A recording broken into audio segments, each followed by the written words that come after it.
You are now entering a dangerous liberty zone where God-given natural rights are held sacred and exercised. This is your warning. Tyranny, fascism, and censorship will not be tolerated. Ideas will be exchanged freely. Rigorous debate and open discourse is encouraged.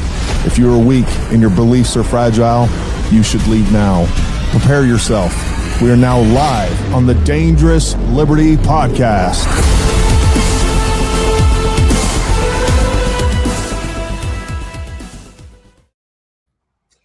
What's happening, folks? Welcome to the Dangerous Liberty Podcast. We got the road trip edition. We're able to bring this to you live on the road thanks to our good friend Elon Musk running the Starlink system. But we got a great show for you tonight. I think it'll be educational, informative. I'm sure there'll be some debates to be had. So make sure you guys over in the comment section keep it respectful to each other. Definitely respectful for me because I'll just ban you. But we have a great guest on tonight, a good friend and customer, and just a good dude overall. We got sort of. Maybe that's a little. Thanks for letting me come, Gary. I got to tell you, though, that intro that you have, I just don't feel like I'm enough of a man to be here. All of a sudden, like, my testosterone dropped as soon as I put on the camera. You're probably not enough of a man, but tonight, Jeff, you can be. All right. Good.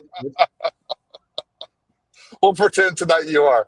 No, listen, Jeff, tell everybody a little bit about yourself, and we'll kind of get hard and heavy into this discussion because I think it's a discussion that needs to be had.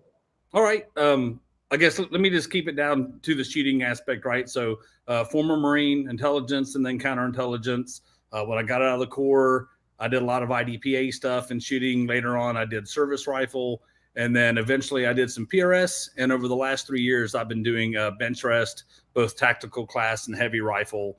And that's probably been most of my high-end scope is like the last 3 years has really delved me into that out of need, right? Out of the need that people say I don't need, but that's probably my wife talking to him.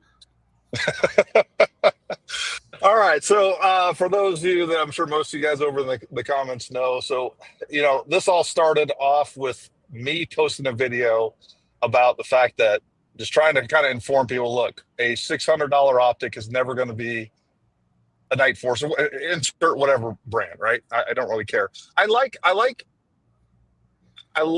bringing up Night Force and especially the attacker line. And this is why originally, and I know a lot of people have kind of said, well, Gary, you shouldn't have been reviewing or comparing the Arkin against Night Force to begin with. It was two different tiers of, and I disagree with that completely. As a matter of fact, if I was to do that review over again, I would still use the attacker. And here's why, because it's a known entity. Like anytime that you're reviewing anything, whether you realize it or not, you're comparing it to something.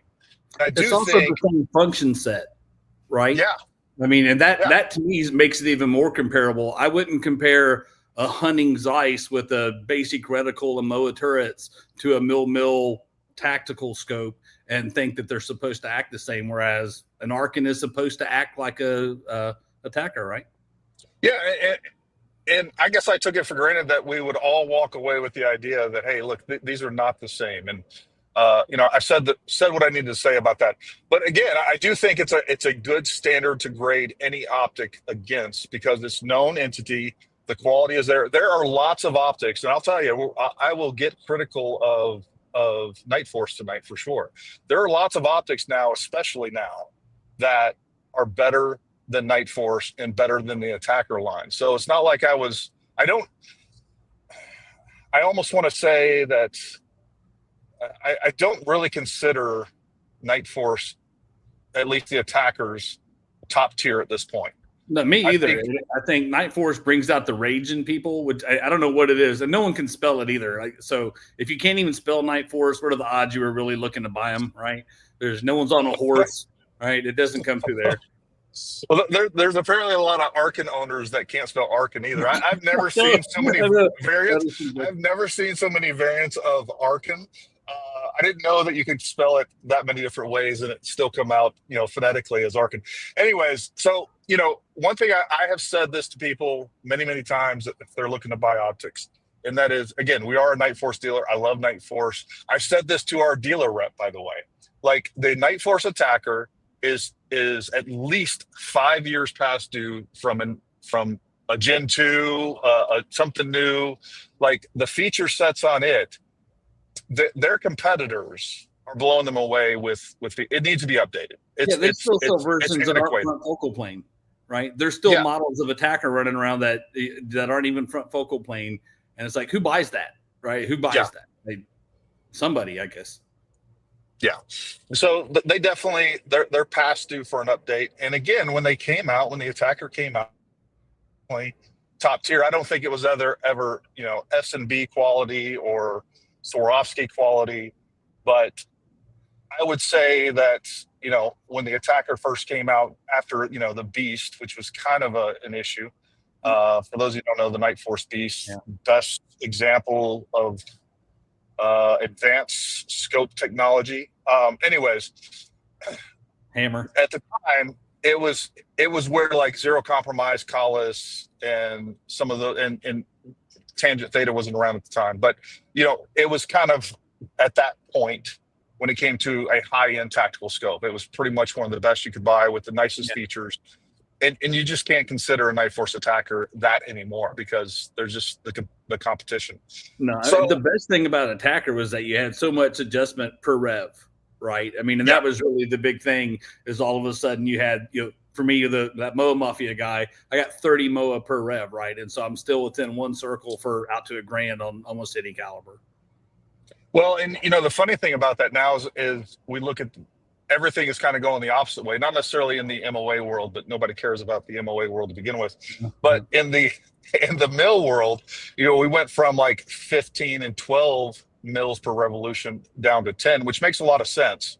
You can actually see you can see the delineations between every 10th of mil much better because you got less tick marks on the turret to begin with. But on top of that, obviously, when I get to 11, I'm actually at 1 again. Everything makes sense if you're going into additional revolutions. So no guys can't count, right? So you have to stop at 10 because if you had to go 12 and then 24, you would screw up your dope every time you touch the glass. Yeah, I'd run out of fingers, right? I mean, this would have to drop his pants to get to 11. Oh, geez. I'm sure there's some good comments, Jeff. Obviously, I'm not looking at the comments. So if you see anything that's good over there, make sure you feel free to just jump in and read them. But let's go ahead and talk a little bit about the case. Well, let's talk about the practical differences between budget optics, who needs them, and premium optics. Who's going to benefit from them? Who should buy them? And all the above. And you're a great case in point because obviously you don't have a YouTube channel, you don't sell optics or anything else, but you do run Arkin. You have some Arkin, and I'd also like to talk about some of your experiences with Arkin. So, sure. You know what? Take it from there. You just talk about the Arkin models you have because I think you have more than one, and then obviously you have some really high-end optics as well. Sure. So I'm an Arkin shill. That's what I do. You have a discount code somewhere, don't you? Yeah, it's 1-800. Suck it. So my background from the Arkins is Gary talked me into buying an Arkin. I saw his first video and I was like, good enough. But I knew what I was getting into. It was a $400 optic and that there was problems, right? Tracking as you get to the edges. I was more looking for something to put on a beater rifle or as I'm in between glass and coming through there. And so I picked it up. The first was the 5, the EP5. It lasted 17 minutes before the parallax just stopped moving. Pulled it off, sent it back to Amazon because I didn't use a code because I don't like shills. And so I sent it back to Amazon. They sent me another EP5. That one lasted 2 range trips before the parallax once again dumped itself. And then I said, well, let me try a different model. So I went to the SH4J, which they sent me, and that one worked pretty good. The parallax didn't dump itself, but the elevation turret did. It was still spinning when nothing happening. So I guess it just let go. And then they sent me my 4 scope, which has actually lasted like 6 months, right? So it's still holding together. Can't whine about it.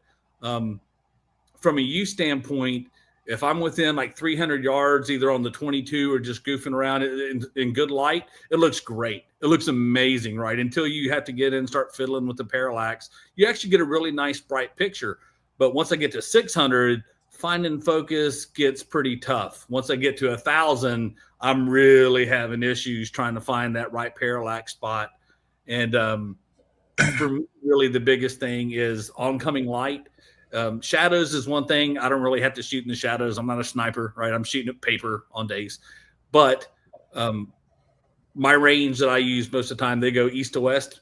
We shoot east to west. So if the afternoon comes in and we get any type of oncoming light, it completely whites out the glass. I mean, it's unusable. It's like looking at a piece of paper from 3 feet away, right? Well, let me ask you this real quick, because I honestly, until I went back and was pulling clips from that review video, I kind of forgotten about the fact that I was having issues with the parallax changing as I changed magnification. Do you see that? Do you see that? And again, the problem when you review things like this is you don't know. You have a sample of one, right? So you don't know if this is an issue with this one unit, or if this is kind of the way that it's constructed across the entire production. So the 4 I had, they would all do that. To me, I didn't really care because it wasn't a duty rifle. It wasn't a competition rifle. So if I dialed out and had to, tweak it a little bit, it wasn't that big of a deal to me. And to this day, I still use it. I bounce it between rifles as I'm waiting to buy glass, or until I can convince my wife to let me, dump new Night Force money, right? And that's kind of tough. They are pricey. I ain't rich. Right? I'm probably like everybody else here. I pay my bills monthly, right, and get in and do my thing. And so it's tough to come off of that. But I will say on my competition rifles, when I went to my first bench stress rifle competition, I was your average shooter for tactical, right? I probably shot 12, 14 inches was my average at 1,000. And my very first day, I watched a guy shoot three separate rounds of 2-inch groups at 1,000 yards, right? And I was like, that's amazing, right? How do people do this? And that kind of got me into the sport, which led to a million different things. But the first thing was the optics. Immediately, I started to realize that, my 25 power, screwing around is not enough to really hang in here and hold, because we're holding a couple inches, right? I'm literally looking at an X that's 1.5 inches tall and trying to cut that with my crosshairs for the drop at 1,000. At 600 on my Night Force, I can see my bullet holes, right, as they hit. Sometimes at 1,000, if it's clear enough and the humidity's down, I can see my bullet holes at 1,000. And when you're shooting for score, and especially, the difference between first place and fifth place is 1 inch on your group, and so you really kind of have to pay attention to what's going on there and be able to see it. If you can't see those impacts, you can't see, if you're shooting at the dirt and we're running steel drills to get out or whatever, if you can't see and all you see is a splash of dirt instead of where it hit in the dirt, you're going to have a hard time adjusting for it. And if you're just screwing around, that's fine, man. That's fine, but right. I spend a lot of money. Gary knows I've spent a lot of money with him. My rifles, my wife, I can't talk about not enough money with me, but you spend some money. There's a certain amount of money being spent that I won't mention, but it's enough, right? It's enough that I don't go out there to lose matches because I had a cheap scope, right? And I would assume nobody else does either. Well, and one of the great questions that came up in the comments is like, well, what is the difference between a premium scope and, a budget optic? And the difference is genuinely hits or misses, folks. There are definitely times where those cheaper optics will cause you misses that you wouldn't have, if you're doing everything right on your part. There will be times where you will have misses. Now that may not matter to you, and at a difference of like $2,500, like I don't even want to get into the debate of can you justify, a $2,000, $3,000 difference. Like, it doesn't even have to be that though, right? I mean, you can get to quality. Quality doesn't have to mean $3,000. There's a bunch of what I would call quality glass that starts at right around $1,000 that may not be my perfect, but is great. And we were talking before, hunters, I often hear like people say all in the chat, which is my favorite one, like hunters don't need good glass and hunters don't care. And I think to myself of other people that do hobbies, like guys that bass fish buy $60,000 boats and got $10,000 worth of rods and reels and all kinds of stuff. And somehow when an 800, by the way, an $800 little flat bottom John boat would get you to the exact same spot. I can throw in a bobber just like the next dude, but no, they don't say anything about that, right? And if you're a hunter, like how many people go on like these big hunting trips where they buy 4-wheelers, right? They got their $80,000 F-250 to tow it and all the beer they got to buy for the weekend and all the stuff that they do to go out hunting. And then you miss a buck because the sun's coming in your eyes. I mean, is that worth it? I mean, you're between 500 or 1,000. I mean, you dump $30,000 into your hunting gear, right? And you miss a trophy buck over a $500 split seems kind of weird to me, you know? Well, and look, I'll just say it right now. And again, I don't know what's going on over in the comments. I'm sure there's some good doozies over there. But I'll just say this right now. Look, if you have an Arkin or any other sort of Arkin has kind of become the Coca-Cola of budget optics. But if you have a budget optic and you've been using it and you're perfectly happy with that, there's absolutely zero reason for you to upgrade. Yeah, keep it. I mean, like if you want for nothing out of that. Now, again, there's definitely will be times where those budget optics, when you're especially shooting at distance. Here's the other thing too that we haven't talked about is mirage. One of the big things that I have seen using the Arkin long-term in multiple conditions, when there's a lot of mirage, and obviously we've already talked a little bit about low light, things like that, like everything gets blurrier than it should be. And mirage, when you have less quality glass, mirage affects that glass a lot sooner. And when you have mirage, you are bending light, which means when you see a target, it is actually not in the same spot that you're looking at, right? So it's actually could be like an inch to the right or an inch to the left, or a little even bit more, depending on the day. 100%. And then on top of that, you now have a target that's moving around, and it literally looks like that thing is moving around. And if you got behind a nice piece of glass and then looked at the same target, it would be night and day. That's so obvious. The test that when I go to the range and it's just regular shooting weekends and everybody has stuff, and I'll start hearing people talk about, oh man, the mirage is horrible today and I can't see it. And it's like they're on 25 power, and I'm like, what mirage, right? I'm sitting here cranking 55 power on my Night Force, and like I don't even see mirage, dude. And they don't believe it until like, come here and sit down behind my rifle, look through this glass, and obviously you're going to see the difference, right? It's not soup, right? I can read the numbers on the target at 1,000. There is no mirage, but it exists, obviously. But they're just soup at that point, right? You know, they're not seeing anything, and I don't know what it is. I'm not an optics engineer. I don't know what super magic mojo happens to make that happen, but I can tell you at 40 power, I can shoot at almost anything on my competition. My attacker, which is only 25 power, the only time mirage comes off of that thing is if I'm just at crazy strings, 25, 30 rounds, begging it to do something. Up until that point, there's no such thing as mirage. And here's another thing I'll let you guys know about the attacker is that I see a significant difference in the optical quality between the 5 to 25 and the 7 to 35. I genuinely believe that they are using a different grade of glass in those two. I could be maybe it's something. The 7 to 35, yeah. Like maybe it's a different coatings, maybe it's just different engineering, and that's the other thing that goes into this, folks. Is like, it's actually crazy. When people say it's nuts to spend $4,000 or $5,000 on an optic, it's actually pretty nuts that we get what we get, whether we're talking about a $600 optic or what they're doing for some of the higher end optics too. I mean, you have expensive materials going into this. You have to have very highly qualified people, engineers going into the optical engineers, the structural engineers that are actually building the tubes and things like that. So yeah, it's pretty crazy that we can get optics as good as we're getting along the entire price spectrum, right? Right. I think it's absolutely, when people say your cheap scopes of today or your high-end scopes of 10 years ago, that's true. It is the high-end scope of 10 years ago, but the high-end scope of today is a lot better than the high-end scope of 10 years ago, right? So it's all a relative shift. And if you want to shoot I say 10 years ago because I'm old. If you want a 1990s, Loophole Mark IV.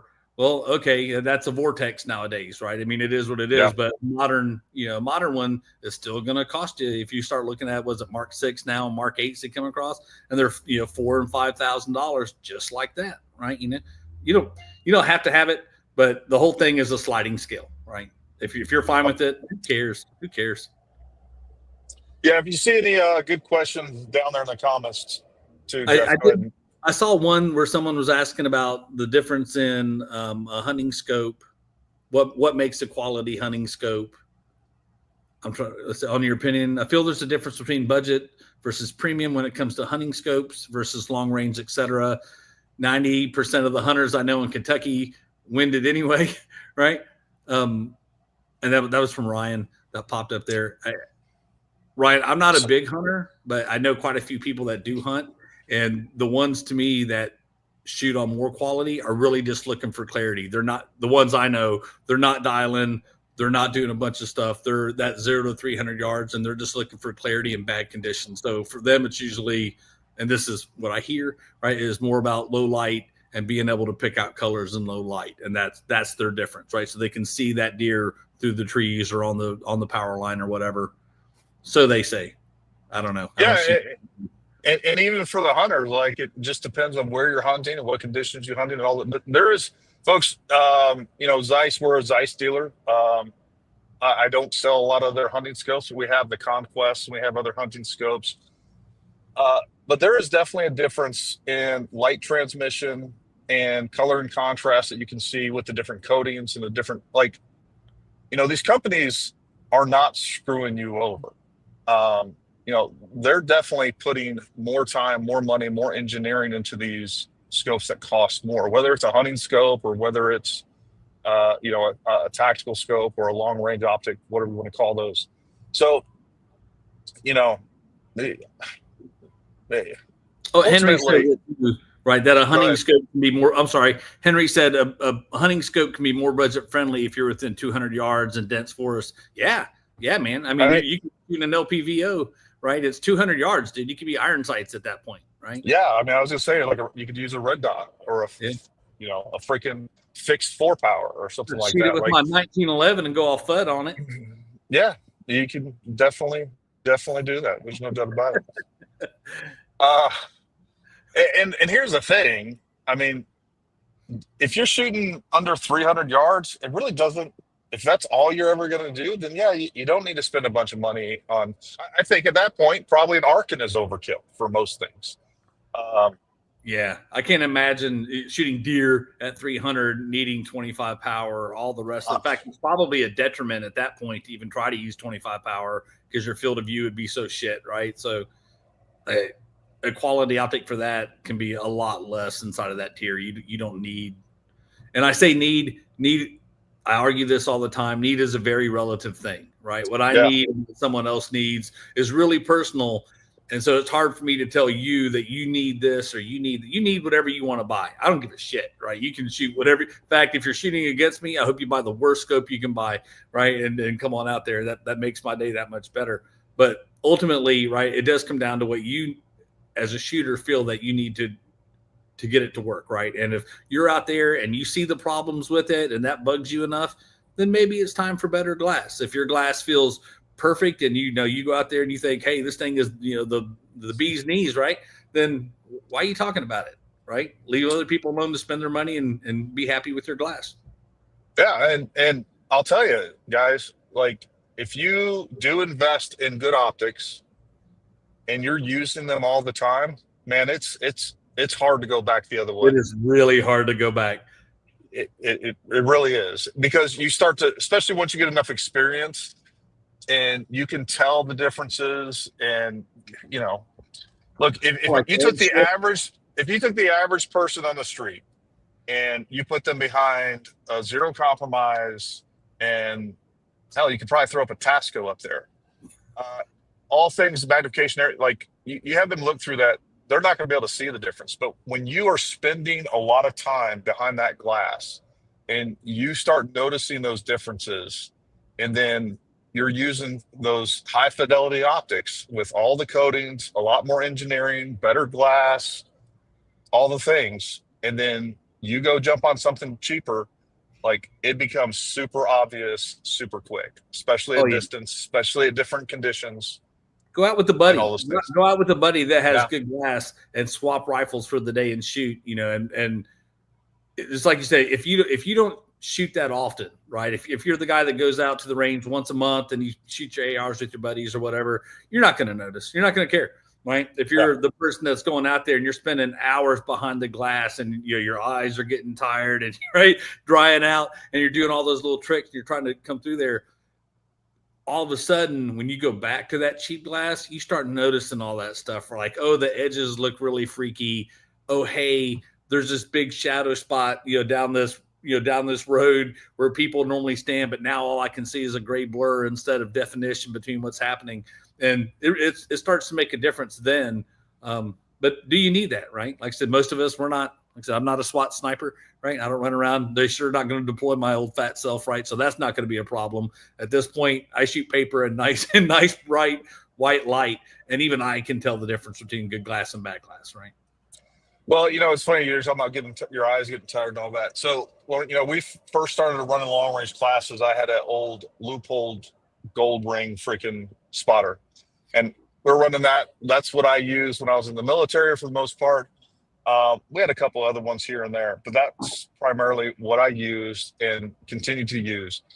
And as we started doing more and more long range, ended up getting a really good deal on Swarovski BTR 80s. And there was definitely times when, you're spotting where you're missing trace because of conditions, or you see a hit or a miss, but you can't tell exactly where that is.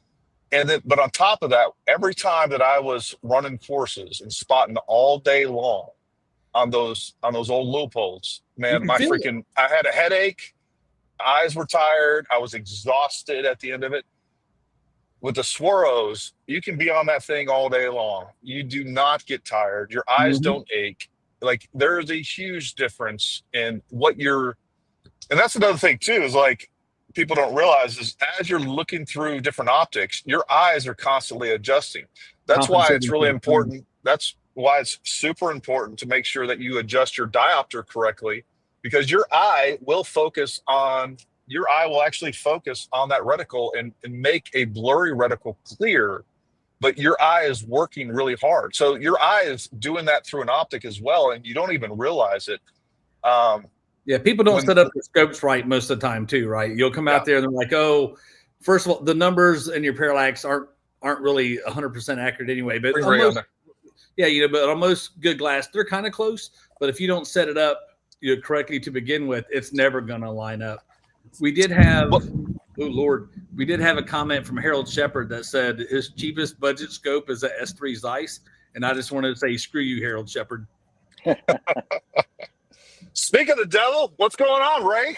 Hey, Ray. How are you guys doing? Sorry I'm late, but no, that's all right, man. I'm glad you jumped in. One of the things I didn't talk about, Ray, is I was telling Jeff prior to jumping on here. You and I had this exact podcast. You and I talked about this. I was pre-recording it. I was going to release it just as not a live, but just as a podcast. Because sometimes where you've had issues with live streaming and stuff like that. So anyways, we recorded a podcast on this exact topic, and then like the first 15 minutes of the audio cut out on me, and it was just, there was no pretext to it. But we had this entire discussion. So I'm sure you've been listening. You know what the topic is. I just now got in. Okay, good. Gotcha. Oh, you have no idea all the horrible things Gary said then. No, I have no idea whatsoever. He's been on fire, Ray. He's been on fire. I was doing the same thing he's doing and driving, except I was burning the road down to make it here by 7:15, 7:20. So Ray, you and I have talked about this before. You've talked about it a lot on your channel, on different videos. Give your thoughts and opinions on the differences between budget glass versus premium glass. All right, so I guess I need to start it off by saying I haven't found budget glass that was so bad that I couldn't do the job, right? Because what I've found is the budget glass nowadays, whether I'm just going to, you know me, whether it's Arkin or whether you're talking about DNT, I personally haven't seen any tracking issues with the examples that I have. Okay. Yes, I can see the target. Yes, I've shown those in the reviews. You can shoot them all the way out to whatever distance, but the clarity's not there. My saying is there is no free lunch. All right. You're giving up something. And that is going to be the clarity. That's going to be like what you had mentioned, working out of an optic for hours and hours. When you're on a call and you got someone in there, you can't come off that glass. If you're going to come off the glass, you got to tell whoever your backup sniper is, hey, I need you to get on the glass because I need to come off the glass. He gets on his rifle because there's no reason both of you be on the rifle. You can both take the shot. You're there to relieve each other, whatever the case is. Sure. That's where you're going to notice the difference. But for most people, they're never going to need that. So there is a place for the budget optics. Now, my mind changed on that because I taught a guy, this was way before the YouTube channel. This was probably 11 years ago. I had a guy, he goes, man, and I hate to call it out, I know nothing about this optic. He said, I got a Remington 700 PSS. I've got an Osprey scope on it. It'll do everything. I said, you sure? He's like, yep. I said, you're telling me that you can hold like a 1-inch group at 100 yards, no problem with that scope, dial it out, come back in. Absolutely. So I'll even tell you, because I had borrowed, there was an airstrip and we needed that for long range. This was actually out in Shelby, North Carolina. And we go out there, he prints a perfect, good group with his rifle at 100 yards. And then we start walking it out, 200, 300. And honestly, he was hitting exactly where he needed to hold. Once we started getting everything right, we went back to the 100 yards. That thing was like 6 inches off. It wasn't repeatable. Did I lose you guys? No, I can hear you. Okay. Yeah. So that's that's kind of when I was like, man, these cheap scopes, and there's so many other brands, but that just showed me it doesn't have the repeatability. Did it do it once and go all the way out to, I think we went out to like 700 and something. It did it, but then coming back down to 100, it wouldn't repeat. And so that's not what I'm finding with these Arkans and DNTs. The ones that I have tracked, the elevation's good. I haven't seen any windage issues. But at the same time, and I can say this for any company, those were also sent to me. And I don't know, maybe they did, just check. And I'm not saying they did this, but, Sure. Maybe they double checked the tracking. Who knows? I have no idea. People It have comes always back to you had a sample of one. A sample of one. Now, Yeah. that being said, I can't say Arkan sample of one because I have about 5 of them now. Sure. And none of these have ever been any problems. I haven't had any issues with them. I will tell you that the Arkans that I reviewed that had the Japanese glass, I could definitely tell a slight difference. It was definitely clearer. It was better. I don't know all the models and everything else. And in full disclosure, those were sent to me for a review, and I agreed to do it. Arkan was actually at one of the sniper comps that I was at, and they said, hey, we'd like to send you something just to check out. And I said, all right, no strings attached. And I was pleasantly surprised. And, there is a tie between Arkan and DNT. They sent me the DNT, and that was basically what I'd always wanted out of an Arkan. That was 2/10 holds, right? And still have the same tracking. It looks like they come out of the exact same factory. The turrets feel decent enough. I know one of your complaints, Gary, and mine are the turret set screws. It's like they could have just finished that a little bit better. Sometimes I've had them slip. But as far as the glass quality, it's good enough to do what probably 95 or more people percentage-wise would ever need to do. And I think we need that in the market. But you cannot, unequivocally, you cannot say it is on par with a S3 or an S5 or a Night Force. You guys, well, you might or might not know, I'm representing Collis this year, and the biggest thing that I noticed with them is that huge eye box. I mean, you got more field of view. I think it really changed the way that I look at scopes, and I compared them with all the other scopes I have, whether they were Zeiss's or Night Force. But that was enough to draw me to it because, well, number one, it's not an inexpensive scope. It's one of the most expensive scopes on the market. It's in the right there with the ZCO tangent stuff, but it's what you want it for. Not everybody does this like we do for a living. A lot of people do it as a hobby, and that's good enough for them. So there is a place for it. And that's my take on it. Yeah, no, like I said, you and I have talked about this a bunch. We've all said it a bunch. I think, well, and this is one of the things I brought up, and you and I have kind of talked about this as far as even like reviewing products and things like that. There is a much bigger, some of the biggest channels out there are reviewing mid to low tier products. And Correct. you're going to get a lot more views when you're reviewing those products just because the market is so much bigger. When we're reviewing super fancy rifles or high dollar rifles, those aren't going to get nearly the. I mean, again, before I took it down, I had like 400,000 views on that Arkin video. Everybody wants that unicorn too. I Yeah. think that's a lot of it. When you hear just as good as a Night Force and it's $400, man, we want to believe it, right? Like I want to believe it. If I can get a Night Force for 400, great, man. My wife will let me put Night Force on everything, right? I'm in the house, but it's just not true. And they're plenty good. Like I said, I'm on my fourth now because 3 broke, but the fourth has been rock solid for like a year. So I mean, how can I whine about that? It does what it does.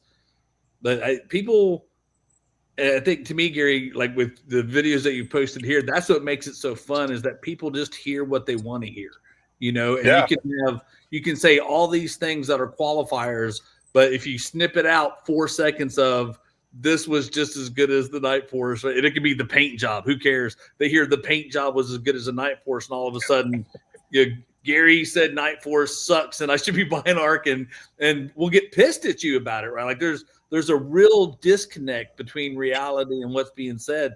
And that's my only problem. When someone says this is good for the money, cool, right? Where are my pros and cons? And then I'll decide if that fits inside of my budget for what I need. But just don't, like some people, tell me lies by tossing your rifle around and shit like you're in the jungle or something and hit something at 100 yards and talk about how it's just as good as all of a sudden. That's just wild. And I do think there is a certain element of people that want to believe that the product that they bought is a better value than they're actually getting. Like there's definitely people out there that want to believe like, oh man, I got this, $600 optic. It's just as good as usually post-mortem, right? Yeah, it's not even before they buy it. And then they go, oh, now I have to justify with everybody what a great decision I made. It's like there's some type of, swing and, scope measuring, right, as you get outside of there. And it's like, why are you angry now? You've already spent the cash, dude. Be happy with it or buy something better, Well, and even to what you said, but you had to basically send back the same Arkin 3 times, right? You're on your fourth one that broke. It's now working fine. It's a great scope. It's better than my Night Force. I do wish, and of course we're going to do it. I do wish companies posted their failure rates, right? How many they actually, and I'll tell you, this is one of the reasons that I stopped buying Vortex. I had 3 Vortexes and this, by the way, folks, is like 10, 11, 12 years ago when they first came out. All of them were Vortex PSTs. Yeah, they were all PSTs. And I had 3 of them go down, and ended up, I sent them back and I got replaced. But to me, that is I hate that. I hate that when you're out there at the range and next thing you know, your equipment breaks down. Some people don't mind that. They'll send the same back. That's called quality by volume, Gary. Yeah. Happy to send that same optic back 4 or 5 times. As long as they get a replacement, they're cool with that. And that's fine. And I get it. And to some people, that's worth it to them. That's great. But there definitely is a lower failure rate without a doubt when you're talking about some of the top tier products. Do they fail? Absolutely, they do. Absolutely. Speaking of Collis, my best friend, he went through, I won't name the company he bought it from, but he got one of the European Collis, right? So they're all backwards and he can't ever figure shit out because it's all backwards. Not that he was great anyway, but he tries, and so he's dialing back and forth. But when he got his first one, every shot that he would take, the parallax would slip, right? Every single time. And he just paid $5,000 for this Collis. And the discussion, and it happens. I mean, even on great stuff, that happens, And the repair was, of course, we'll repair it for you, but we're going to ship it back to Germany, and it's going to be weeks. And he didn't have time for all that. So he just did a replaced with the vendor with a different model. But just as that happens on Collis, I've heard stories of Night Force doing that, and not that particularly, but other issues that come up. Anybody can screw up, right? It doesn't matter how good your company is. Things can happen to all of us. Glue cannot set right. A gear can strip. Things do happen even with the best brands. So I don't blame anybody for something. I'm going to interject in here real quick. So I do take care of my gear, but if I'm shooting a match or if I'm using it in competition, I use it the way it was intended to be used. Okay. I'm not sitting here and babying it and all this other stuff. Yeah. Now, I have owned within the last year and a half, and this is not about me and my stuff. I'm just telling you, this is real world experience. 2 Tangent Thetas. One had to go back within 2 months. Okay. It developed like this had never even been used on a review. I had one that I had on a review, and then I had another one on a rifle, and it fogged up inside sitting in the house. Like it lost its seal. I sent an email to them that afternoon. Within an hour and a half, I had an email back with an RMA. They handled it. They took care of it. I think total time, 3 weeks. But for what they cost, they should have a customer service like that, and they should address the issue, especially when it was no fault of my own. Gary knows what I'm talking about. I love ZCO. I still think it is at the very, very top of some of the best glass in the industry. As a matter of fact, I place ZCO glass higher than Tangent Theta. People can talk about Tangent Theta glass all they want. I'm not being ugly to Tangent Theta. I'm telling you what I see through an optic. Yeah. You have it's almost like you're looking through a paper towel tube, and it is not as clear. You don't have the clarity, because I used it out in New Mexico at a couple of the matches out there, and they have unpainted gray targets. They did not stand out at all. Okay. Yeah. And that's where I noticed you're not getting that, whether you like to believe it or not, these multi-coated lenses that these things that they put on them can enhance colors for you quite a bit, right? So that it's not just, just low contrast. I mean, it really pops. ZCO is at the top right there with Collis. I put those two together, and unless I'm just forgetting one, but I've also had 3 ZCOs. I think I've shown Gary the video. I never released this video. Yep. I had 3 of them that had an issue. I actually talked to the guys at ZCO, but I also understand the reason I didn't go to my YouTube channel with it is because I'm not one of those guys. Oh, I had a ZCO that broke and it was $5,000. Look, things happen. I get it, but I had 3 that broke. Personal experience. I've seen a Night Force break in our school. I've had a Night Force Digilum go out, which, believe it or not, is still out to this day. It won't turn on, won't turn off. When you do finally get it on, it won't turn off. It just has the timeout or whatever. So in a Zeiss, we actually had a Zeiss S3 go bad in the school, the windage. I don't know whether that was consumer error or the student error, but either way, you're going to see it in all brands. Doesn't matter who it is. No one makes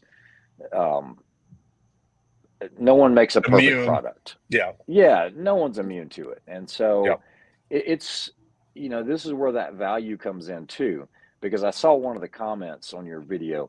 Well, I don't know if it's $2,000 worth $2,000 more than the Arkin, and that's going to be between the consumer and what he wants out of that.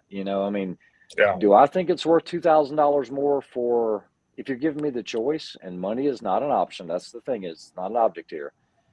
I'm going to take the Night Force because I do think it's $2,000 more in value. Well, and performance on optics, but in anything, is not linear. You're not you're not going to pay twice the price for something and get something that's twice as good. If that's what your expectations are. Not 7 times better, right? Well, no, it's not 7 times better. It's 10% better, but that 10% is the difference between hitting 99 out of 100 times or 90 out of 100 times, right? Correct. Yeah. Now, I will tell you something else too. There's a huge markup in scopes. Okay. I'm not going to tell you guys real numbers because I was sworn to secrecy on some of these, but I know real world numbers of what it costs to manufacture to make some of the scopes, and there's a big markup in it. Okay, sure. That doesn't mean that Night Force is only worth $500, and that's all it costs them to make it. But you also have to look at the the technology, everything that goes into it, their durability. I mean, Night Force has got one of the strongest that I've heard. And so I think it's a great, great scope. But a Night Force 7 to 35 does not have the same glass as ECO or a Swarovski or a Collis or a Tangent Scott. It just doesn't. But it does. Nope. It does everything well like it's supposed to. And Gary knows what I'm talking about. I mean, you look through our Swarovski. I use the STR 80, and that's what we use in the schools. You don't have any eye fatigue. It is as clear as you could ever want to get a spotting scope. And that's the I was talking about that before you came. I literally was talking earlier. about that before you came on. Yeah, I've never thought that Night Force was the best visual glass from a picture, Yeah. but I do remember, in the service and other places, watching them fall off the back of 5 tons and not losing zero, right? Yeah. Or Yeah. it coming through. And if I care that it's going to work and last for me, that means so much more than that, than that last 1 or 2% of clarity, right? As it sits Correct. through. I want it. But that's where we get into that. Is it worth it, right? It's worth $2,000 to me to know that it's going to work. It's not worth another $2,000 for the sheeting that I do to get that extra, that extra 1% of clarity. But it is to some people, right? And I'm not going to dog them. I mean, my wife yells about what I spend, so who am I going to talk smack to, right? Exactly. But Gary, you were spot on with what your comment you said before I got into that long discussion there. And unfortunately, if you have a channel, Jeff, I've never watched it, Nope. And that's okay. Gary and I typically we review higher end products. Okay, I've never been known to review lower end products if it's the latest greatest carry pistol that came out by, let's say, Smith & Wesson or Ruger. You just don't see it on the channel. There's 10,000 other YouTubers that do that, and that will definitely grow the channel. When I first got started, there was a friend of mine that has a very large channel, and he loaned me some items, and I'll just go ahead and say it. He loaned me some items from PSA, right? Now, Palmetto State Armory is just right down the road from me, and I have no problem with PSA. I think they just, their website and what they did and how they started is incredible. It really is. I was actually hanging out with those guys in Knoxville last week at the GOA convention. But I reviewed those 3 rifles that this content creator gave to me review, because you need to do this. You need to do more common man stuff, not these high-end sniper rifles. Man, my views went way on up because most everybody can afford those. When you can buy a complete AR for $450, for a lot of people that's good enough, and they don't need a $2,000, LaRue or $3,000 LaRue, whatever they are now. And so there is definitely a place for that, but that's just not the content on my channel.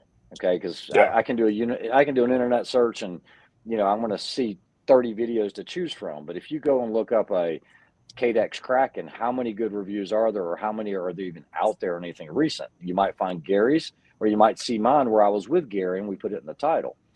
And it's not that we're better or anything else. It's just it's nice to review stuff like that not everybody has access to. And I've always made the analogy. Look, I'm never going to afford this latest, greatest McLaren or Ferrari. But if I see a road and track or car and driver, I'm like, hey, I want to check this out. How many horsepower is that thing at? I'm never going to own one, but I want to know about it, I've been waiting for your that's it. review, Ray. Which one? PSA Jackal. I've been waiting to see your review on that, right? So now you really broke my heart by saying so I do not have a Jackal coming. However, and this will be the first time I'm saying this. So Knight's Armament is finishing out the KAC, the 110, the M110. All right, their last 110 units they just delivered, I think. So I was able to get my hands on one of those full deployment kits. Those things are like $30K. They're immediately on Gunbroker for like $56K. Now it's not mine, but I did reach out to PSA, talk to the guys there. I said, hey, I want to get one of your Sabres in. I want to compare them side by side. So we're going to see. It's an unfired M110 deployment kit. I happen to have an actual optic from one of the M110s. And so I'm going to mount it up on the PSA, and I'm going to compare them side by side. I'm going to shoot them side by side. And is this one worth $30,000 where you can get this other one for $1,200? Yeah, it's got to be. Yeah. Is it really 30 times better though, Ray? No, but to the collector that bought it for 30 and flipped it for 52, it is, because he's made he's made 2/3 of his money. And there are guys that do that, and great on them. But yeah, that's the full deployment kit, can and all. So Arcus says that he wants to see the difference between 350 and 2,000 at $1,000, but he doesn't have a chance. Dude, hit the people in the channel. I don't know where you're at. I happen to be in Georgia, out by Augusta. I have 2 1,000-yard ranges within 30 minutes of my house. If you hit me up, I will take you out there and I will show you what good glass looks like. Nice. I'm not going to shoot worth the shit. You're not going to see me hit anything, but you can definitely see what good glass looks like. And here's what you can do too. Comments, so I don't have them on this unit. So if somebody calls me out or something, I can't answer it because I can't see it.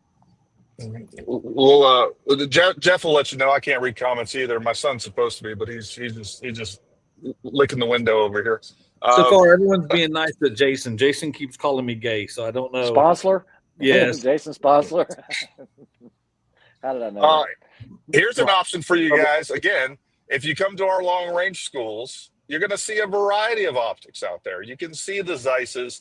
I usually have an Arkin or some. Usually, I actually have an MOA Arkin in case we really need to spot with one. But anyways, that's the best one. You're getting ripped. There's a full array of different quality optics that you can look through, check out, shoot. Everybody there wants to show off their gear and compare and contrast. So, and again, it's another one of those things. If you go to the range, I'm sure there's guys that want to see there, but there's definitely some differences. There are times where, because of light conditions or whatever else, there will be misses because of some of the lower quality optics. There will be times where you can see that you hit or you missed, but you will not be able to tell where you hit and where you missed. Whereas with a higher quality optic, you definitely will. And that's where, again, if you're a real enthusiast, not to say that you can't be an enthusiast on a budget. And that's not what I'm saying that. I'm just saying the guys that have the money or prioritize the money. Like Ray's not a millionaire. I'm not a millionaire. I just don't spend my money on some of the things that many of you guys spend your money on, right? Some of you guys like watches. Some of you guys like watches or electronics. I don't know. Whatever it is you like. Like, it's a matter. Most people afford all of these things. It's just a matter of prioritizing money, and that's where I prioritize my money. Because folks, there's not a single that I currently use that I've gotten for free. I can't think of a single gun that I've gotten for free. All my ZCOs I've paid wholesale for. The Colossus, number one, we're a Colossus dealer. I just got in a left-handed windage 5-40 Colossus that I plan on running for a while and really testing that out. I paid wholesale for that, but I'm still paying for that. That's still, not only is it wholesale, but I'm essentially paying full cost because that is a product I could have sold and we had gotten that whole amount for. So it's not like I'm getting some great deal on it. It's a matter of, hey, this is what we do for a living. And to me, it's worth the investment. And I just love it, man. Like, I really like, I got to be honest with you. I just don't get enthusiastic about some of the budget stuff. It's like, there's too many little things that I start seeing add up that bug me. And, I love, man, opening up a new ZCO. I actually mounted 3 Collis 5-40s today for some customers. And, man, just opening that up and looking at it and feeling it and seeing the fit and finish and all the doodads and that top point parallax, which is still a little weird to me. Like, that to me, it just, man, that gets my juices flowing a little bit. Hey, life's too short for ugly chicks, Gary, right? You don't have time for that. That is exactly right. But, just like Ray said, and I've said 100 times, I think for the vast majority of people, for what you guys do for shooting, you would definitely be wasting your money. But then there's also a lot of guys that don't shoot a lot, that just really, they have the cash, they have the money, and they want nice stuff when they go use it. I got several clients like that. That's fine too. I'll tell you where the biggest, because we keep talking about the quality of the glass and everything else. The biggest thing that I've noticed, if you were to just take a 7 to 35 Arkin or DNT, whatever, and then you shoot a Night Force, and then you have like a ZCO or a Collis. The biggest thing is get a day when there's mirage and it's kind of overcast. You will not see it on the budget scopes. You might see a little bit, but with the premium brands, you're not going to be able to see it. You're going to be able to see it in detail, and you'll be able to adjust your parallax to see what it's doing close, mid-range, downrange, and what those thermals are doing with that mirage. That is the biggest thing you're going to notice. But if you don't read that already, you don't know what you don't know. Now, that being said, you're never going to see that mirage like you can out of a good spotter. You know, like it's a Zeiss Harpia or the Swarovski. I mean, when you look at it in the spotter, I mean, it's like, oh, I can see it's moving right to left. Yeah, that's just for clarity. Yeah. Ray, I was going to say, just for clarity to the people that are listening. So when you're talking about seeing mirage, what you mean is that it's not destroying your image. You're actually seeing whether the mirage is swirling, leaning to the left or right, and you're getting Correct. Definition of what the mirage is doing. So yeah, he's not saying really mirage great fidelity. Yeah, you can use it as a wind flag basically and try to see what's going on. As a long range shooter, it will tell you so much because I can absolutely see mirage out of an Arkin and a DNT. 100% I can see it. But I can't see that fine detail of what those are doing. Are they kind of flattening out? Are they more wavy? That's where you're going to see the difference. And for a lot of guys, they don't want to see it. They don't need to know it. They're only shooting a couple times a year. They do shoot a lot, or they just don't know that. But that's where they wouldn't know what to hold for it anyway. Maybe not. I mean, I don't want. Yeah, who knows? I'm just being facetious, but not everyone. The other thing is trace. Being able to see a high level of trace, a high level of fidelity that's going through there, as opposed to just like a bunch of mismatch that you can kind of, well, you know, depending on where you are on the target, sometimes it's hard to see it. Well, hey, did that go over it? Did that go to the left of it, right of it? Yep. You just get so much more fidelity. And this is why Ray and I are using the Swirl spotting scopes. Like, we could be back there with a gun spotting with, you know, a standard optic, but you just get so much more clarity out of that big 80 millimeter, like crystal clear diamond glass of Swirl that, again, for what we're doing, when students are kind of relying on us to make sure that we get our spotting correct, we want to have that dialed in. And you just can't see that with some of the cheaper stuff, period. Exactly. You just can't. And the other thing too, name another scope or a spotting scope that has a digital reticle that I can turn on, turn off. There's times I don't want a reticle. I don't want it in there. I don't want it cluttering it. And I just want to see. Well, I can turn it off. But you know what? If somebody needs a correction, boom, I can turn that sucker on and I've got it right then and there. That's the beauty of that as well. Yeah, I wish more spotting scopes had the digital reticle, because it is so nice. You're absolutely right. Yes, it is. It is. And, you know, when I was in Wyoming last year, there was a company, I can't even remember the name of it. It might have been Revic or something. There's an instructor spotting scope that they have that has mills on one side and MOAs on the other, and the center is clear. But as an instructor, you got this guy shooting, you know how it is. There's always going to be one, right? Or maybe two. It's just, look, we can do the shooting MOAs. You put those two together, boom, you're looking on the left side of that reticle. And like I said, other than just using it when I was out there, I have no experience with it other than that. But that was nice because we had a mixture of MOA and mill scopes. Yeah, just for the record, by the way, Gary, I shoot mill and MOA. So for all of you haters out there that give me shit over my MOA glass, I keep mills on the rifles where it doesn't matter if I miss. Look, Jeff, not everybody can be perfect. It's fine. We can all try to be me. We still love you. It's okay. You know, so going back to that I don't understand. Well, because I don't understand the technology, but it would be cool if they had a digital reticle to where, you know, you dial it on one side, it's mills, and you dial it on the other, and you can turn on the MOA digital reticle. So that'd be cool. Which, by the way, folks, we are a Swarovski dealer. So if you're looking for any Swarovski products, I've looked through a few Swarovski scopes, but I haven't used them at any length of time. You got any experience on Swarovski actual scopes, Ray? Yes, a lot. Okay. So most of all of your Swarovski branded scopes are all going to be the hunting line. Now, I competed with a Z6i and a Z8i. When I won nationals, I was shooting a Z8i. but I like the Z6i better. The glass is incredibly clear, okay, as you would expect from Swarovski. I've also used their laser range finding hunting scope. It's Yeah. kind of like the more expensive version of the Burris Eliminator, I guess. But that's also a big gargantuan scope as well. But that's all hunting based. It really is. Not that you can't do Yeah. it, but a lot of that's all second focal.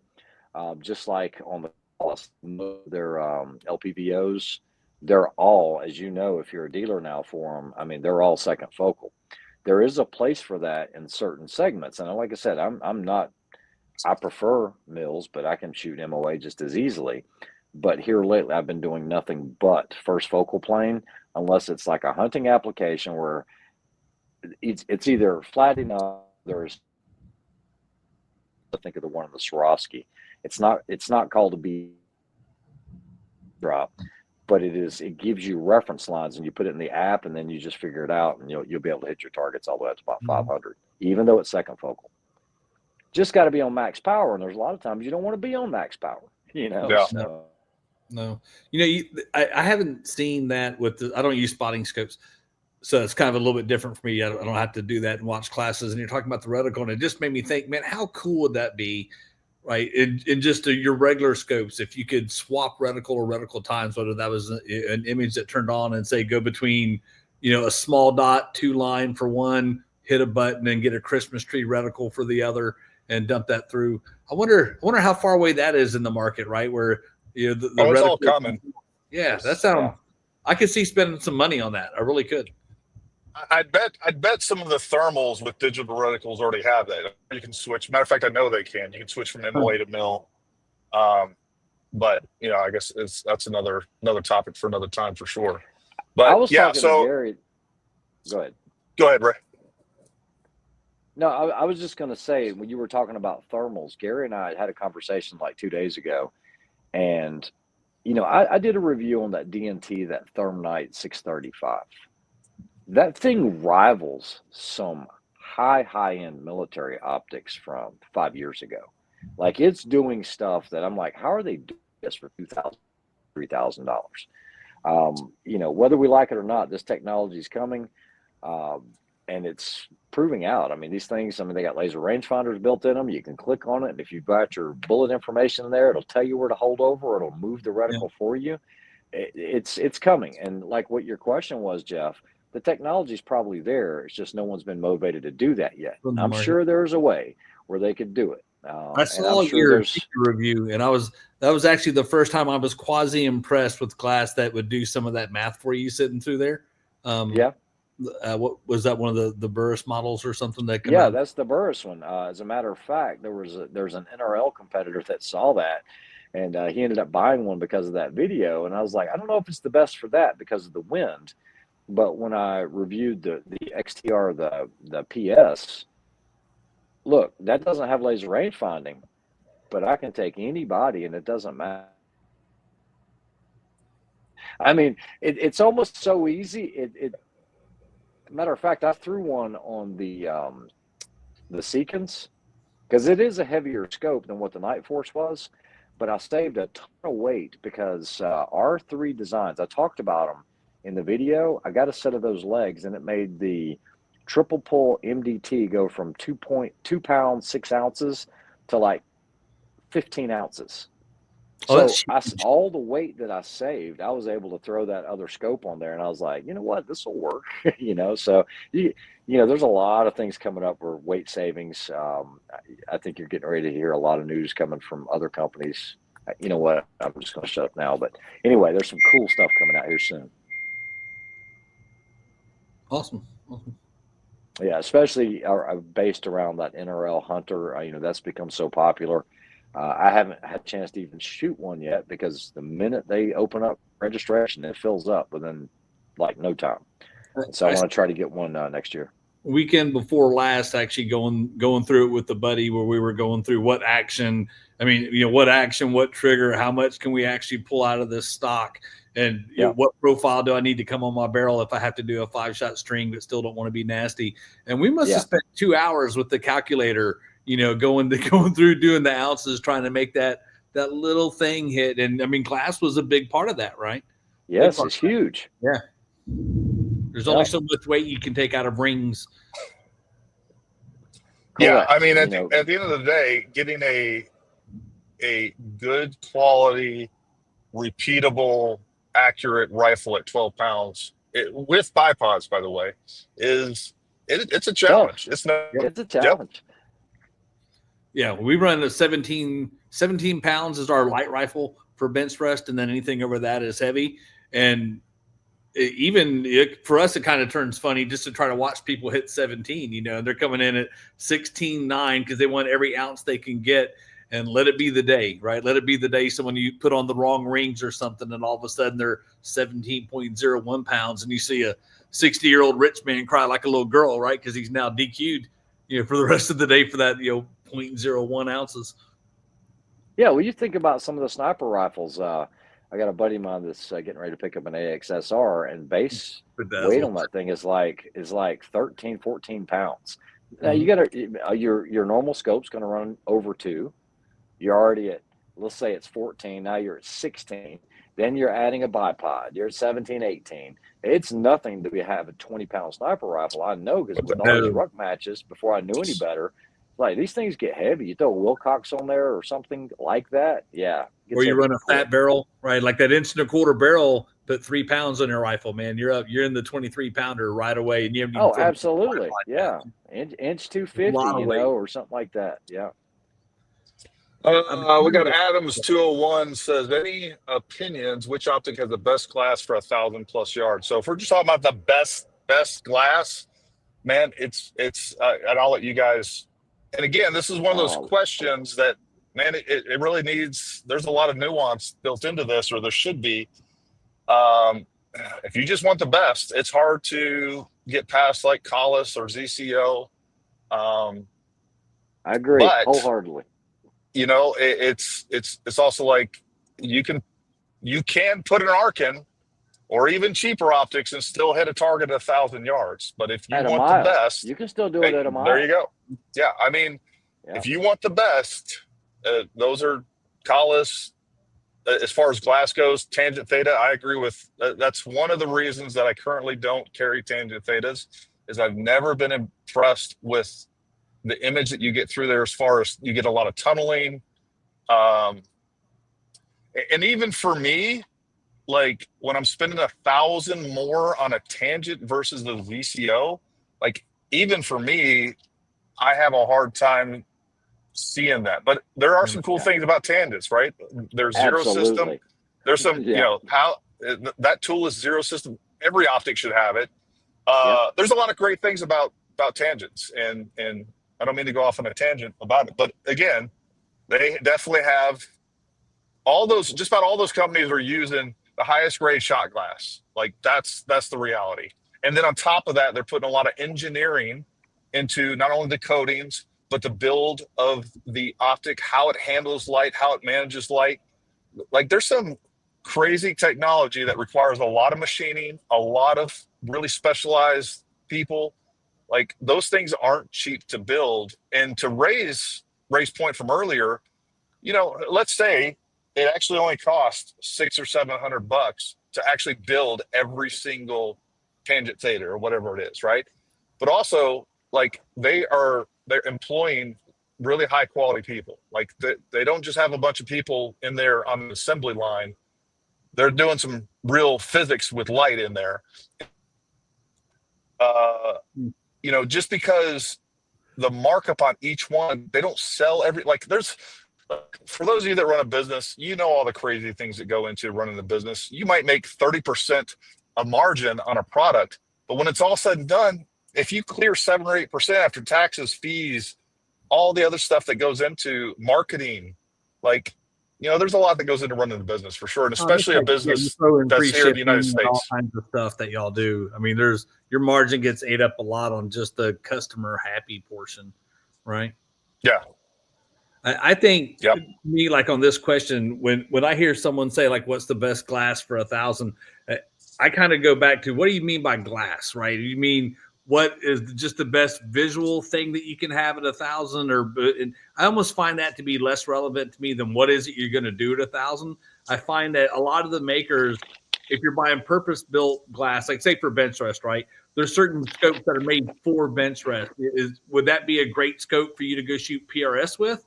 No, right? It'd be a horrible scope for you to go shoot. It's just there's nothing there that you want, but they tailored it specifically to bench rest, whatever that area is that people shoot, and you find that those things that you use for that work amazingly well, right? More than what you get on, something that's built great. Just an easy concept would be reticle, right? The reticle thickness. If I'm shooting a bench rest scope and I have a tiny, 0.125 MOA dot, that's a lot easier than trying to see through somebody's, thick ass reticle that's mil, right, and doesn't change. So which is better, right? Does it matter that you get better light if you can't see your target because the reticle's 3 inches, right? No, not really. So what you do with it, to me, really drives what's good and what's not good, and it's almost an impossible question, right? To me. Well, and somebody brought this up in the last video, and this is a point that I haven't made. It is actually somebody made a comment to the effect Gary just likes to sell this high dollar glass so he can make all the money, or something weird like that. Folks, there is more profit, and you sell a lot more selling cheap optics. There is more profit in each one, and you're going to sell 3 times as many or more than that. Again, we already talked about, like, 90% of the optics being bought are not going to be Night Force. They're not going to be CCO. I'd be selling a lot more. Here's part of that problem. Number one, those products don't enthuse me, and I'm serious when I tell you, and Ray knows this for a fact, I do not carry anything that I don't personally use, have tested. I may not have tested on every product in that product line, but I've tested those products from that company. I know the company. I've done research on the company. You name it. Like, if I'm not going to be using it, I typically don't carry it. Now, I do carry Athlon, which I have tested, and I haven't done a video review on those, but I do think they have a really good. I think the bang for the buck on those is really good for their sub $1,000 and up to like $1,500 optic. But the point is like, if I wanted to make more money, I'd be selling cheaper optics. If I wanted a channel with 3 times as many views and as many subscribers, I'd be doing what a lot of other, like, it's a easy recipe for that. Like, do the most popular products, which also happen to be some of the cheaper ones, and it's not that hard. So just so you guys know on that. So Ron said, what's a good scope for recreational 1,000 yards shooting at steel? His budget would be 2,000, no competition, right? And so what I would say, like, for me on that, I don't even want to talk about a brand. What I would say is, if you're getting into it and you're going to start shooting that, I would start looking at all the different models, but make sure that your turrets match the reticle, right? That you're using a front focal plane, that it does what you need to. 2,000 is just a number, right? And you can, I know this is not a good Paramount Tactical selling point, but if you're really looking for something like that, find a competitor that's coming off his glass from this year that's going to next year, right? And you're probably going to find a deal. There's all kinds of places. Even Facebook is good. There's marketplaces on Facebook for used glass, how people come through there. Find a competitor. Maybe you can find something better. But if you're not competing, man, I'd have a hard time laying down $2,000 for a shoot steel on the weekends kind of glass, right? As long as it had the options I wanted, that's where I'd be. But I'm not an arc and shill, so there's only so much I can say. Unlike certain people. Well, I'll tell you, and Ray can talk about this too. Is last year Zeiss was running a sale, the S3 6-36 for $19.99, I think it was. It was right at $2,000. $2,000. Like, man, for everybody out there that didn't buy that, that was the best deal, in my opinion, that has been on the market for a while. That Zeiss S3 is super impressive for $2,500.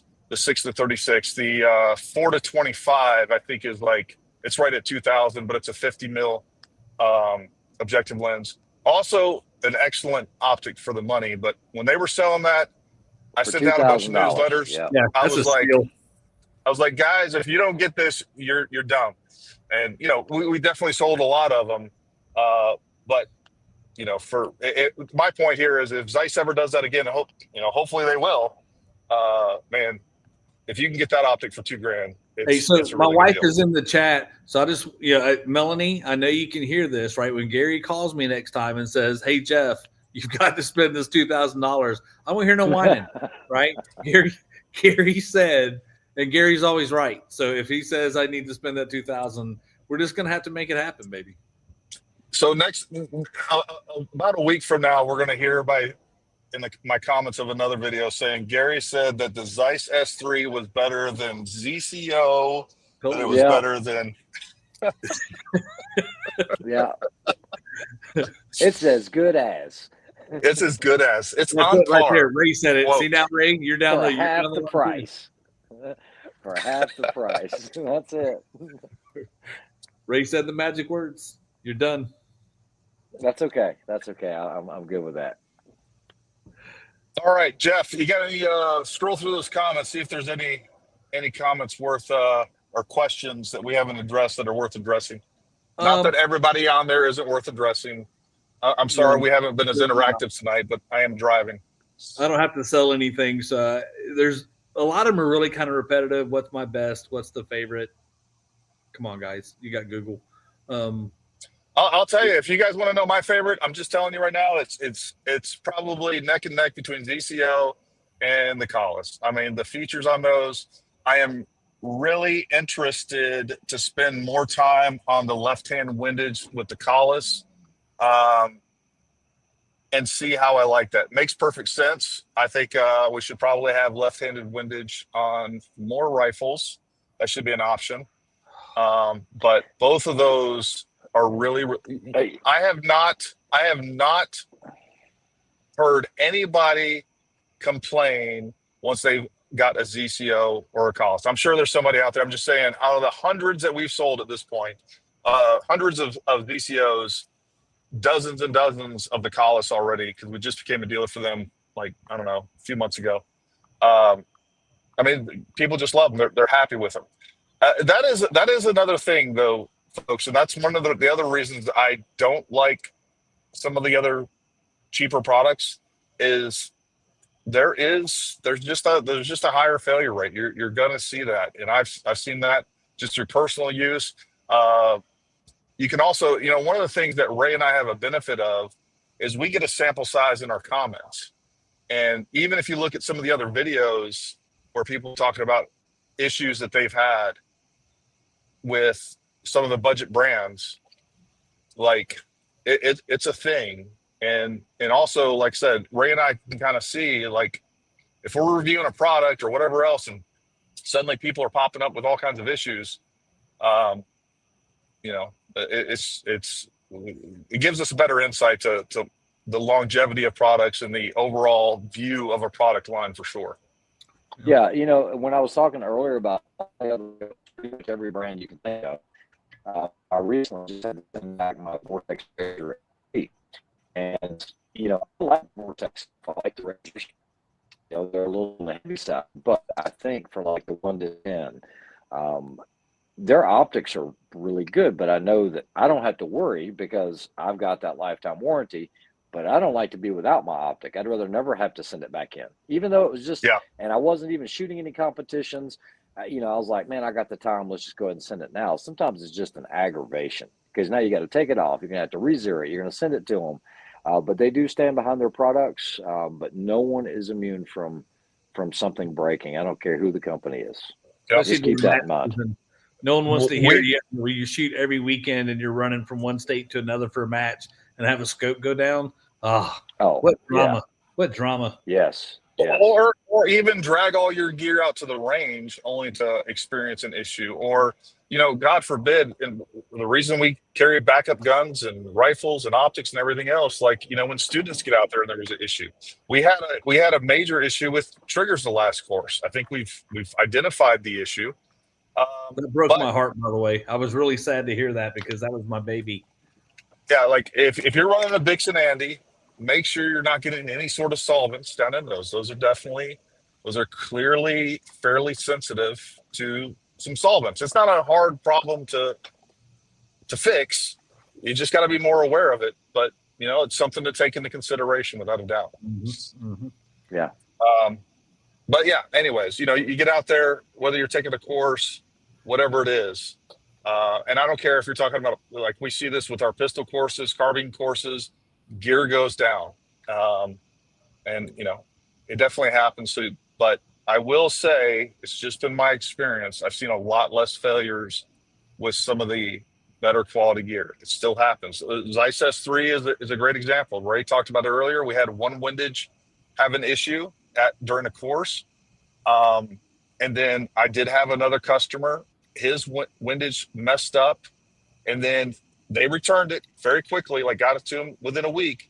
And then that second scope that he got in, the tracking was jacked up. He got in another scope, it's good to go.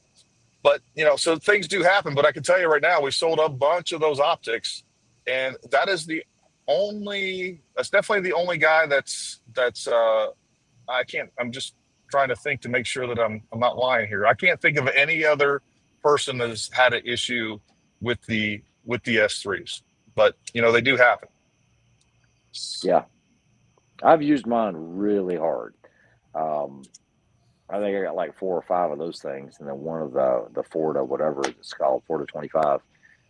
Yeah, 425. And to date, I haven't seen one go down. Now, I had a gentleman contact me 2 weeks ago and said something was wrong with his Zeiss S3, and he tried to send me a picture, and he was saying looks like the lens is burnt. And I was like, dude, I've never seen that in my life. I was thinking maybe he left it in his car and some of the grease, kind of got wet, and then he shot it and the recoil spattered it, right? That's what I was thinking. And he sends it back to the factory. Well, it turns out when he was looking through the optic, the white wall had a mark on it. He didn't know that. And I was like, and they sent it back to him. They were like, this thing tracks perfectly, works perfectly. And I was like, are you kidding? And he goes, no, I'm not kidding. He goes, I just had to call and tell you how bad I felt that I wasted your time. Oh, John Pell wants you to sell him something, Gary. So John Pell says, what would you guys recommend for a first long-range purchase? Complete setup. I have disposable income and have a budget of about $12K. Would prefer to stay under, but willing to if worth it. So I think, John, what you're really going to need to do is email Summer, because she's the only one that works at that shop, and she will help you out. She will help you out with getting a quote ready to come through there. Gary has a new line of custom rifles, which I will tell you are absolutely stunning rifles and should keep you well within your budget. Who's building those things anyway? What's that? Well, if you're asking who is cutting the chambers and machining them to the actions, my buddy Emil, who's an F-class, he's an F-class champion, and on top of that, he's been one of the best gunsmiths, well known in the F-class world. He knows what he's doing. See, I didn't know that, so I thought it was actually Jeff, because he was talking about F-class, and I remember you saying he was an F-class builder. So I go to Larry Archer. I thought that was you. I go to Larry Archer. He's my gunsmith. He does all my chambers for me. Another one of those just top end guys. Jeff, other than being very opinionated, is about as worthless as tits on a bulldog. Yeah. So I just talk shit, Ray. Goodness. That's the only reason I'm here is because I keep Jason in check. That's it. Yeah, well, you got to remember, I came in late to the conversation, so I didn't know anything about you. I'd never met you before, so. No, I talk to you in chat all the time, Ray. I probably commented on your videos, and I told Gary that I don't think you would like me. Oh, so what is your handle? It's like McSpook. You've seen them in the yes. MCD Spook, yeah. Yes, that I've seen. Yeah. So that's Jeff. Nice. He's a rabble you guys rouser. Had me on, and I don't know if we cleared the air any, but if anything, when we close this video out, it's not as good as it will work and it will get you by, but it is not as good as. Absolutely. Yeah, couldn't agree more. Yeah, and if anybody that's interested in anything, or if you have questions, Again, this video, if you're watching this, number one, if you haven't done so already, make sure you like, subscribe, all those things. But also, obviously, we'll check the comments once this repost is a normal video. But if you do have other questions or you're interested in purchasing something, that we, of course, are going to take care of you. Just shoot us an email, services@ParamountTactical.com. And if you're definitely interested in like a custom rifle or something like that, or just need some more advice on optics, man, we're here to help. I just want to make sure that you buy right. I talk people out of buying, overspending all the time. I do it all the time. So it's not just about me wanting to say the latest and greatest, the most expensive thing so I can put some money in my pocket. I want you to be able to come back. And more importantly, my integrity is important to me. And we want to treat people right. And that's really what it comes down to. You've never talked me out of a dime. I don't know what you're talking about. I don't know this Gary. Who is this Gary? Never talked you out of it. You never talked me out of a dime.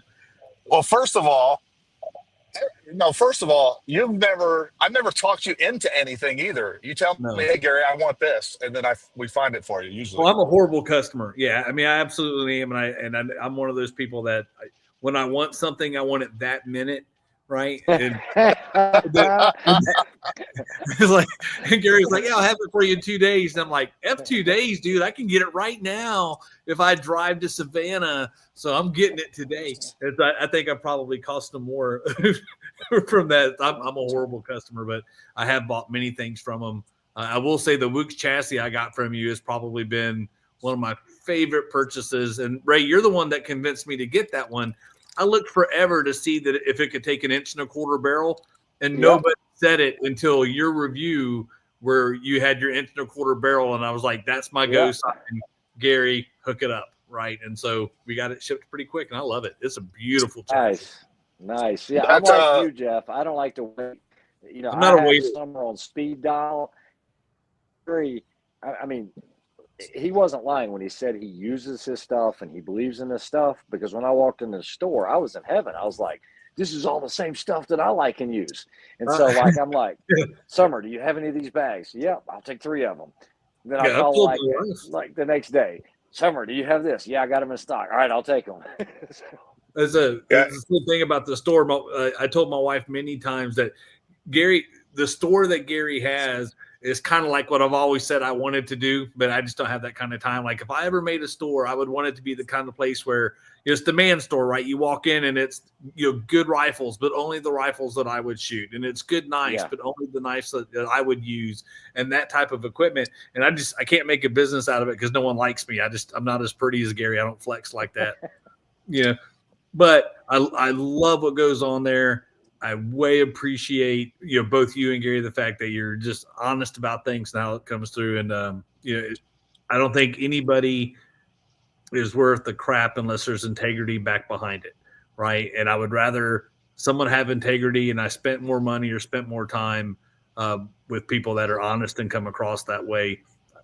I don't want to save money to work with liars and thieves, right? Yeah, exactly. Well, all right, folks. First of all, Jeff and Ray, thank you guys for coming on. Thank you. It was a fun talk. I'm glad we covered this. I had fun. Thank you very much. I'll go back to chatting. All right, folks. Well, thank you for tuning in. We're going to try to do another.